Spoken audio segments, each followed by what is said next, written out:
பார்க்குறது ஆரோ குளமோ கிடையாது. இது எங்கள் ஊரோட ரோடு.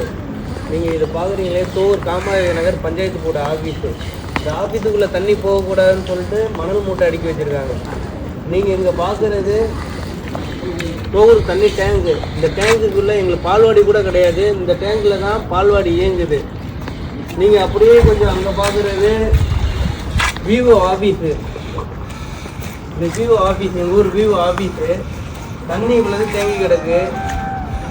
ஒரு 7-8 வருடமாக தண்ணி இப்படி தான் தேங்கி கிடக்கு. இதுக்கு பக்கத்தில் ஆதி திராவிட நல்லா தொடக்கப்பள்ளி இருக்குது. இப்படியே உள்ளே போனால் பிட்டுவினி பேங்க் இருக்குது. எல்லா ஆஃபீஸுமே இங்கே இருக்குது. ஆனால் இவ்வளோ தண்ணி தேங்கி கிடக்கு.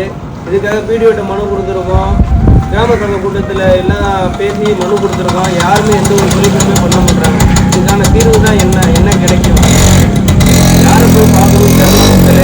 இந்த கவர்மெண்ட் எங்களுக்கு ஏதாவது நடவடிக்கை எடுத்து ஒரு ரோடு போட்டு தருமா? அவங்க ஒரு பெரிய வாக்கியா இருந்துச்சு. அந்த வாக்கியாலும் தூர் வாரினா கூட தண்ணி ஓடி கவர்மெண்ட் தான் எங்களுக்கு பண்ணி தருமா?